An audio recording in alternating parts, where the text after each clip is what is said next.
Hey, it's Dr. Shawn Smith. This video is about how my one crazy, careless mistake led to an encounter with God. Watch to the end and enjoy. And so it's the middle of the day, maybe 12, 1, something like this. And so we're getting kind of hungry. And so we live downtown. So we just go ahead and walk down to the water. In Austin, you'll know that there's like this waterway that cuts through the city. So we walk down to this place on Rainy Street. I see a truck, a truck that's got like mushrooms on it and stuff.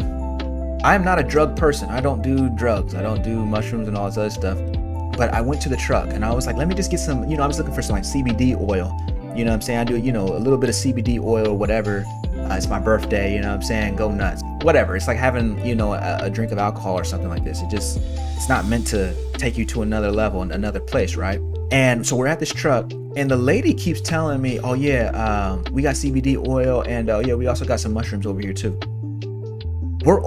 It's a food truck, right? Like on Rainy Street. And I'm like, just give me the CBD, right? And she's like, okay, well, we got these gummies. And I was like, oh, y'all got like CBD gummies? Oh, that's cool. You know what I'm saying? Let me go ahead and get some of those. So she gives us the gummies. And the gummies look a lot like hard pills. And so I was like, okay, well, let me go ahead and suck on these. Okay. I'm waiting for the effect to come through. And the effect doesn't come through after the first gummy. So I was like, oh shoot, it must be a lower dosage. Let me just go ahead, and just finish up these gummies right here. There's like 5 of them. And I eat these gummies like within 5 minutes. All these gummies, they're not gummies, they're like hard things, right? But this is my responsibility to be looking at what I'm doing. Like, what I'm saying? I've got nobody to blame here. And let me continue. And so I'm walking back and we finally get back to the house and everything's cool. It's all copacetic. I'm just waiting to go to dinner. My favorite place downtown is about to be incredible. And so, I'm thinking, let me get a little work done. So I start doing a little editing on the book. And as I'm reading in the book, the words stop making sense. I was like, oh boy, this is a problem. And so as I'm reading, the words stop making sense. They start kind of jumbling up together and becoming like blocks. And I was like, dang, man. And so I called a Felicity in the room and I was like, something's going on. You know what I'm saying? I don't know what the deal is, but what did I take? And one thing you have to know about me, as I talk about in the book, you're right, I was trained by this Taoist mystic. I call him the teacher in the book. But one of the things that we did was we worked so much on meditation together that we could leave our bodies. We could, do outer body experiences and that sort of thing. And so I've got dozens and dozens of outer body experiences, and those are amazing for what they are. The point of the Taoist meditations is to become so grossly aware of not just what's happening inside of you. I'm talking about your heartbeat, your blood flow, what they call chi or internal energy, the flow of that throughout or basically your nervous system's energy throughout the flow of your body as it circulates. But not only that, the subtleties of your own mind, being able to detect when something is bothering you, the moment it's bothering you, and what's at the heart of that, right? So you're becoming like more and more aware of your being at the grossest levels. That kind of awareness lends itself to outer body experiences, what you could call astral projection. You'll hear people talk about this. That stuff is very real, and it just takes some training to be able to do it properly. I would argue that you do it every night when you go to sleep anyway. And so knowing that's just a way to understand the level of training that I have with understanding what's happening inside of my body, right? So I can tell, it's like coming back to me actually. The memory's coming back to me. I can tell what's happening as more and more of this agent that I've eaten back on my birthday, as it's seeping more and more into my bloodstream. So I can feel when my digestive system is releasing more and more of this agent into my bloodstream, which is causing for me to have a psychoactive experience. I can sense every single time my experience, my lucidity, and my sanity starts going lower and lower. And so stuff started getting crazy. I walk into the room and I'm like, hey, Felicity, why don't we just go ahead and get in the car and go to the hospital right quick? I don't like going to the hospital, but I was like, hey, Brad, like, let me go ahead and get up out of here. And she was like, oh, well, you've taken THC, about 150 milligrams. Now, remember, THC is the psychoactive compound within marijuana. I don't smoke, so I have no tolerance. So 150 milligrams apparently is a lot to regular smokers. So for me, it was really ridiculous. And the very fact that my training is in understanding what's happening inside of my body, I started having, you can almost say, a psychological allergic reaction to this THC. So it ended up feeling like ayahuasca. And as a person who's been out of the body many times, and it's fantastic. Like I told you about skydiving, being astral projecting is just like that, except there's not as much wind. There's no wind actually, but it's the same feelings, it's the same, all of it's the same. The outer body experiences, when you go through it with meditation, you're in control. But in a psychoactive experience, that control is gone. That the experience is simply coming to you. And so, what happened was, I told Felicity, hey, look, let's go to the hospital, you know what I'm saying?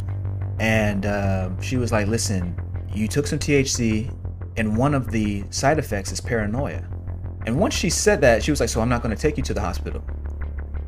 Dude, once she said that, the walls started caving in. I started seeing the walls coming in.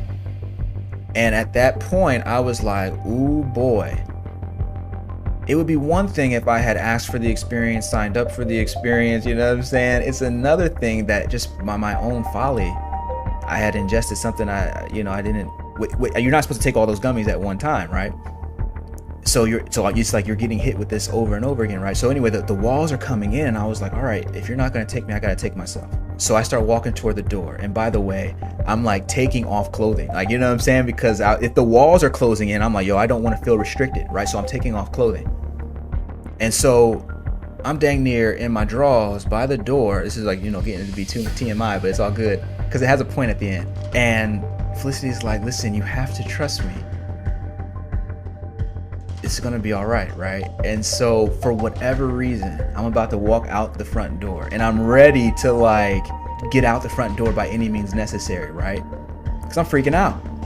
And so I was about to go out the door, then I was like, just take a seat.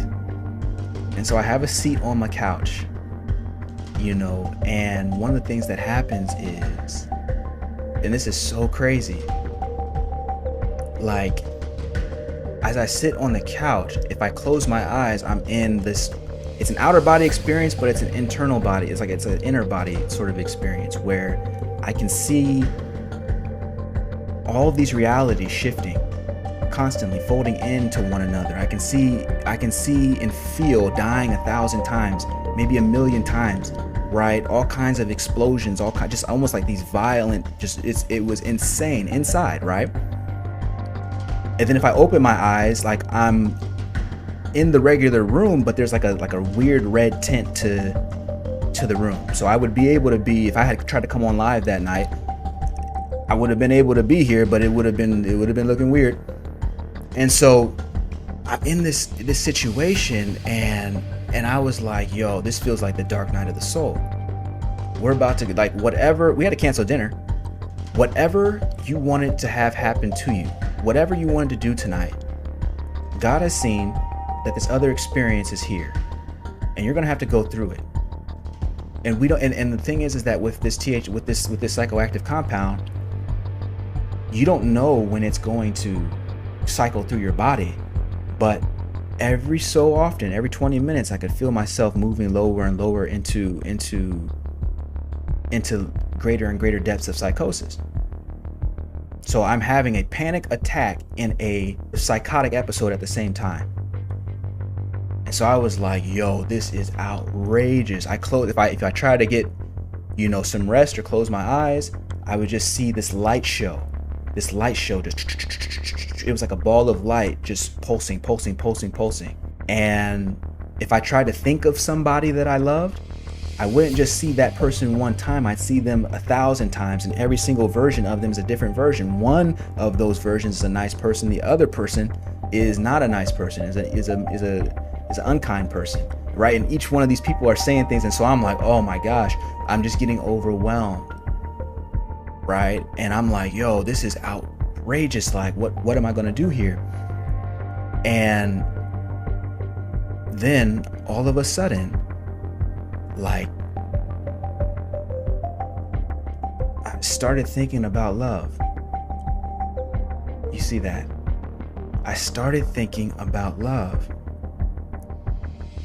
And love brought me back. It was as if every time the THC would hit my bloodstream in a new way, I would fall deeper and deeper, almost like being in a room, and then you're falling through to, level 1, and then you're falling through the floor another level, then through the floor again, and then through the floor again, and then through the floor again. And at some point you're looking up and you're like, how am I going to get back?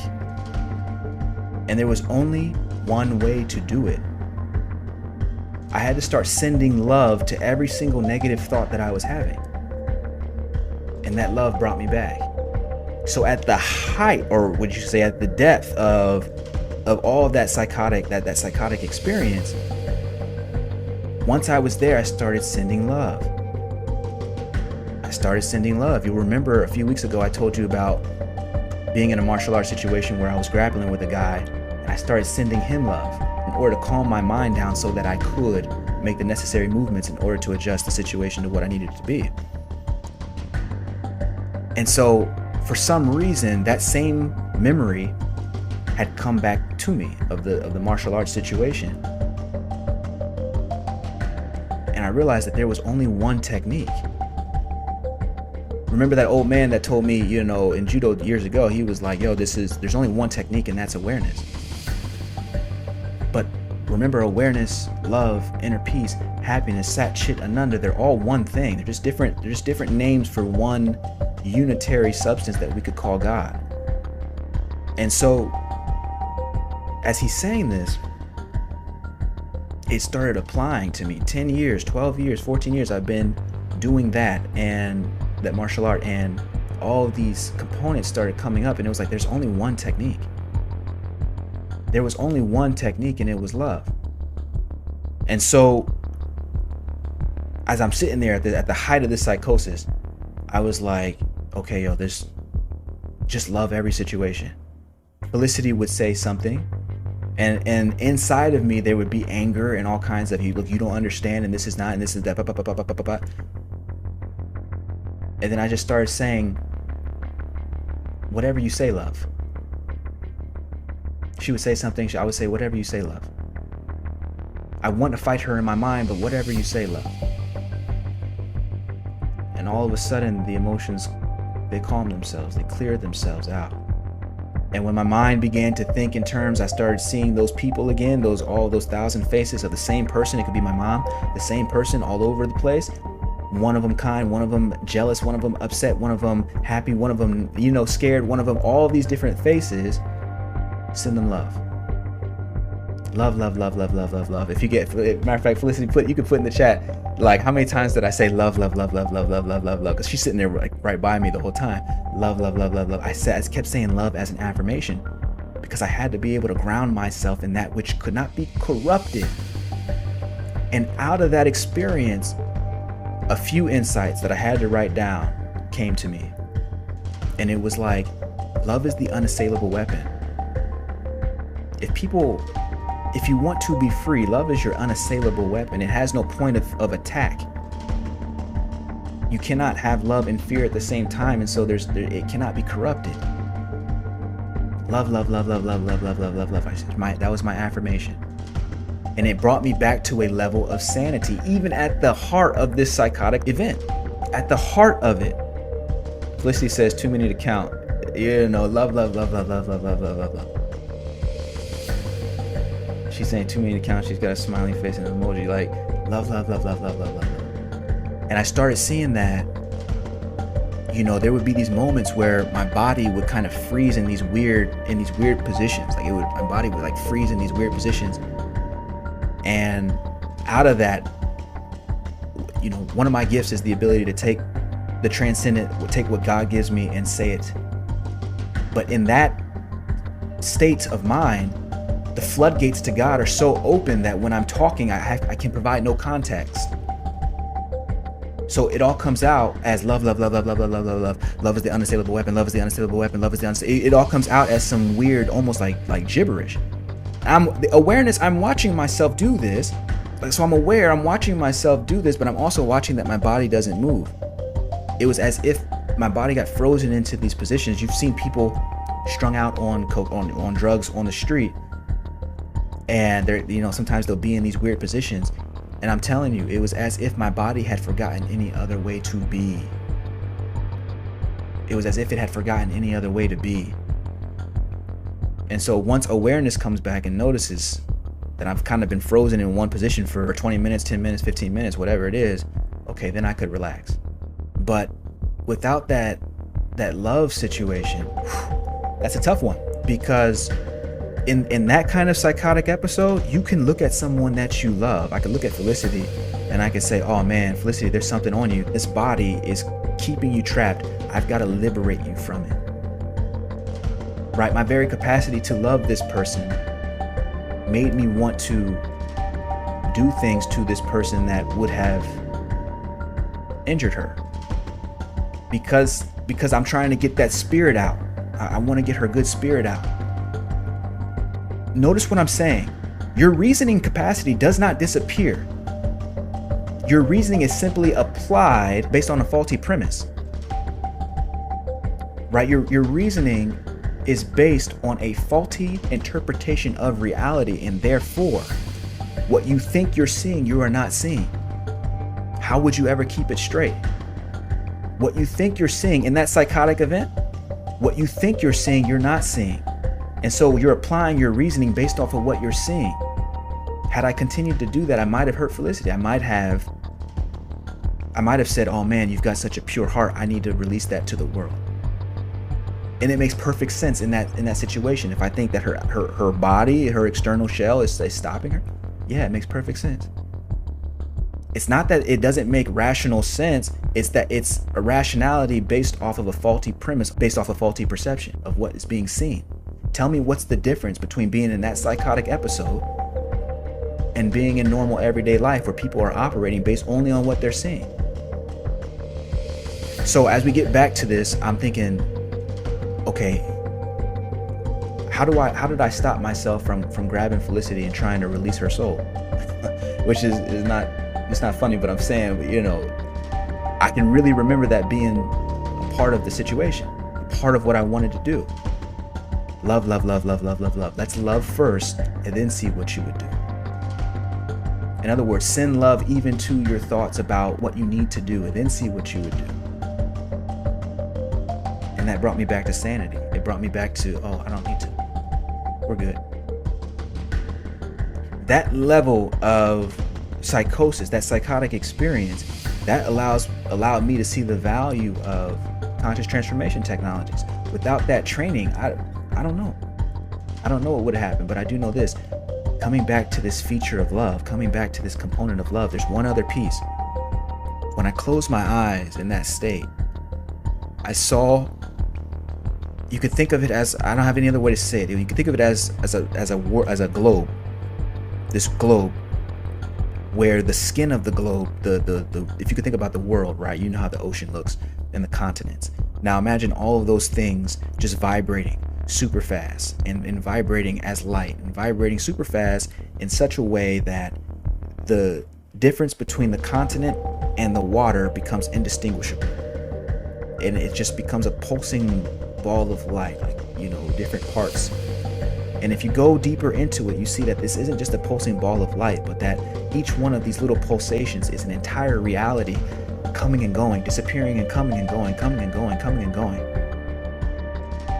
All these realities, all these universes coming and going across time, disappearing, coming and going, manifesting, and then unmanifest, coming and going, just all across time. Trillions of realities appearing 1 minute, trillions of realities disappearing 1 minute.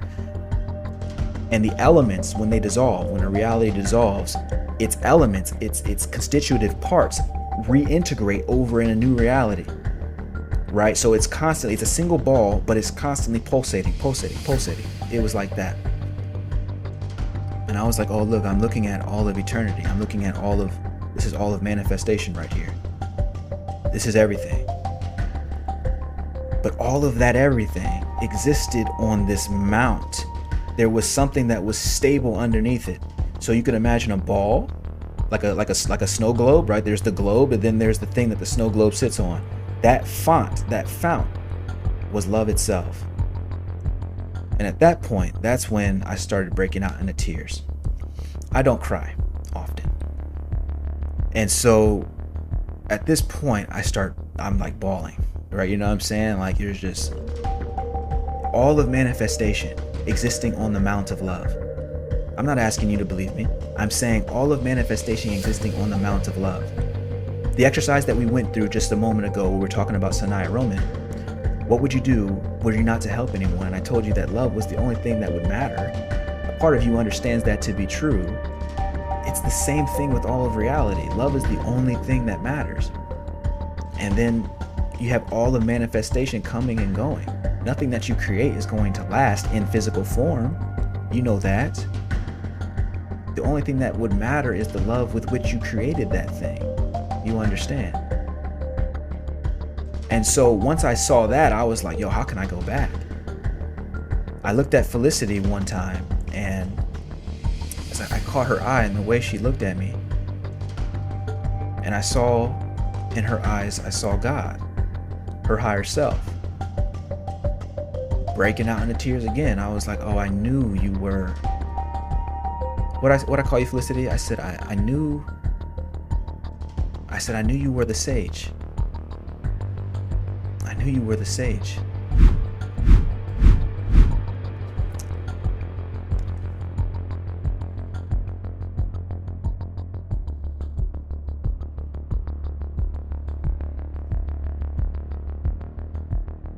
Edie, that's right. Your body was stuck in time and love brought you back. That's right. It was like that. Especially as men, we want to protect. You want to provide, you want to do all the things. And sometimes you can forget that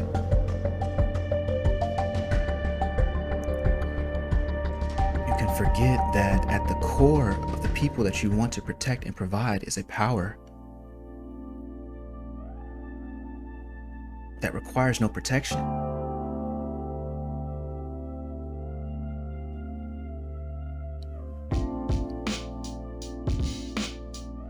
You can forget that.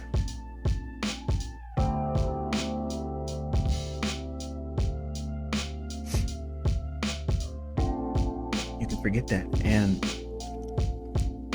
they say, be still and know that I am God. I say, love and know that I am God. It is no coincidence that the person that I shared my life with, the person who was there on that day, her name is Felicity, right? The Felicity just means happiness. Happiness coterminous with, if you remember the video, you are infinite happiness, right? Infinite happiness is just another name for God as well. Of course, love would bring you to it.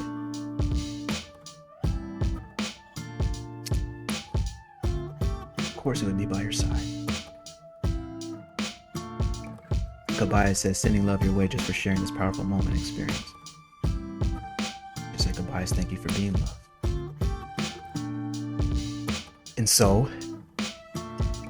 it doesn't matter if I was just in a hallucination that entire experience. The metaphorical resources, the equipment for living that was pulled from that experience means that, for me, what other reason is there to do something if not for love? Well, what else is there? In other words, you'll hear me say when we talk about manifestation, I hear a lot of people trying to manifest, just to manifest. Like, okay, listen, whatever you manifest is going to come and go, just as any physical form would. But what of the love? Yes, manifestation is real. You're doing it all the time.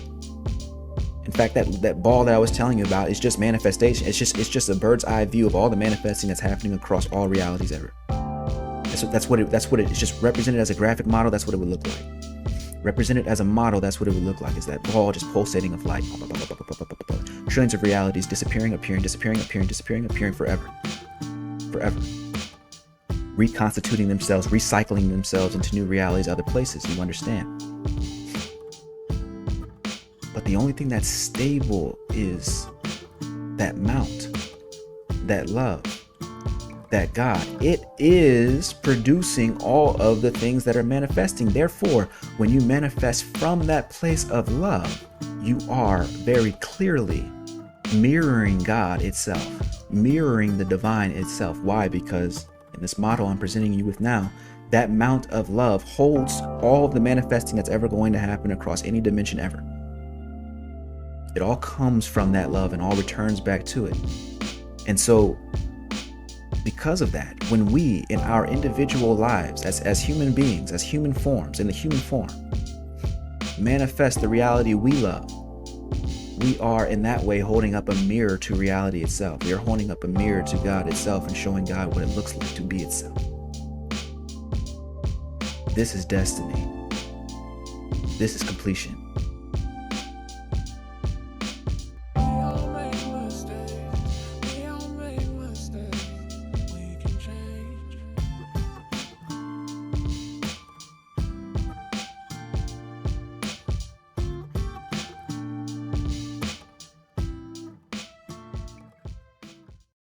Hey, this is Dr. Shawn Smith, and if that message resonated with you, then be sure to watch this video. I know it will serve you.